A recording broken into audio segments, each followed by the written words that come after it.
So sometimes a series that you really enjoy ends and you kind of question whether or not you really love that ending, or did you feel a little sour about it? Let's talk about the end of On My Block. Yes, I'm talking the very last season, season 4. But what's going on, everybody? My name is Leo Rydell, and this is Geekly Goods. And here we talk the latest in movies, TV, with a little sprinkle of anime in there as well, you guys. I am excited today to talk about On My Block season 4 because there's some really good things about this finale season, but some kind of not so good things. So I'm excited to talk about it, you guys. So let's chat about On My Block season 4 and just chat about how this series wraps up. Now, the last time we saw the gang, they were all split up. Jamal went and became pretty much a part of the football team. He wasn't like a quarterback or anything, but he joined the football team. Ruby and Jasmine had their relationship, so they separated from the group. Monse went to an all-girls school, and of course, Caesar ends up becoming the leader of the gang that his brother Oscar was once the leader of, but Oscar ends up becoming a father, essentially. Like, he settles down, gets a woman, she gets pregnant, and now they're wanting to start a family together, and he wants to become an actual father, like, and actually have a life. Oh my gosh, my Funkos, y'all, no.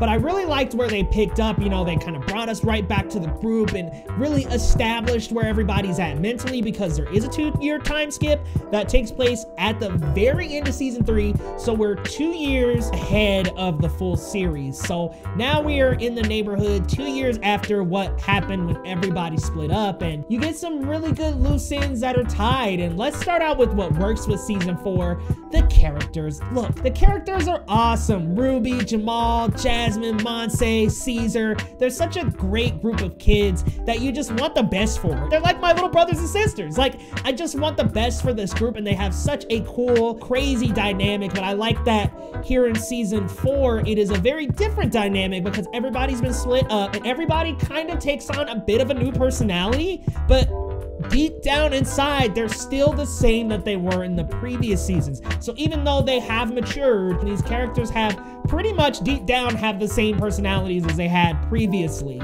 So I like that they're able to really emotionally connect, even though they've been away from each other for 2 years, they haven't talked to one another for 2 years, they still can come back together for one last journey and one last ride. And I love bringing these characters back and getting them back into how they actually were, because you kind of start the season out and Jamal's in a very different place on the football team. He's popular, all the girls want him, but deep down inside, he knows he's a geek that loves Ruby and wants to get back with his friend. So I love going down that route of kind of rediscovering who you really are and getting out of this zone that you thought you were supposed to be a part of. You thought you had a destiny, you thought you were somewhere else, and unfortunately you're not. So I really like them rediscovering themselves in this season. Also, the return of other great characters, Oscar, Abuelita. It was just really nice being back in the block and really enjoying seeing where the characters have come, how far they've come in those 2 years. So I thoroughly enjoyed that. But I want to talk a little bit about the problems I have with this 4th season, because I do unfortunately think it is the weakest season out of all 4, because it just feels so rushed. The pacing is rushed. The character arcs are rushed. So much is rushed. Let me kind of go back to where everybody starts out at the beginning of the season. Of course, they're all split up and everybody kind of needs to tie up some loose ends. Jamal needs to make up with Ruby because there's a rivalry going on there. Caesar and Monse need to obviously address their past issues and their past relationship. There's still that tension there. Y'all already know. And of course, Jasmine and Ruby, their relationship kind of goes through some rocks here in this season. So there are many tests for different characters, but unfortunately, this season just seems to play a very hurry up offense strategy to get to the end of the season, and it takes away from some very emotional moments, some very powerful and character building moments that just seem so important to developing these characters. Like I said, this is really about rediscovering who they really are, but at the same time, I want these characters to develop and grow, and while they did over the 2 years, I still want these instances that happened in the season to affect them, and actually I want time to really let consequences sit with them, and they don't seem to, unfortunately, in the season.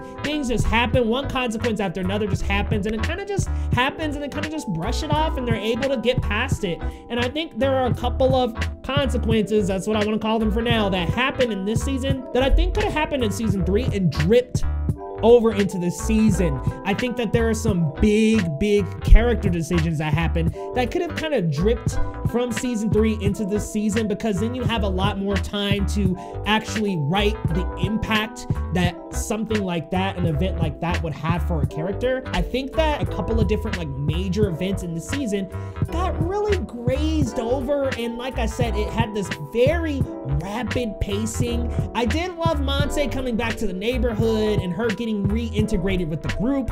I really like I said, there is some tension in Ruby and Jasmine's relationship. I like that they realistically set that up and make it feel like a believable high school relationship. So I really do love the characters. I love the charm that the group brings, but I just think some of the bigger events and decisions of the season don't get enough time to actually air out their laundry and actually give these characters time to process what the hell just happened. So I think that while this season brings back the charm of the characters, and it really does still rope you in with this awesome group of characters, unfortunately, a very rushed pacing really does hurt this last season a lot. And I think that, unfortunately, it's those 30-minute episodes that sometimes don't allow situations to marinate.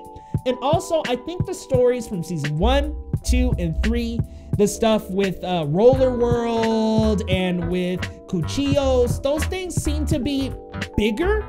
It seemed to be a much bigger story going outside of the 4 kids who were just trying to stay out of trouble and stay off the streets.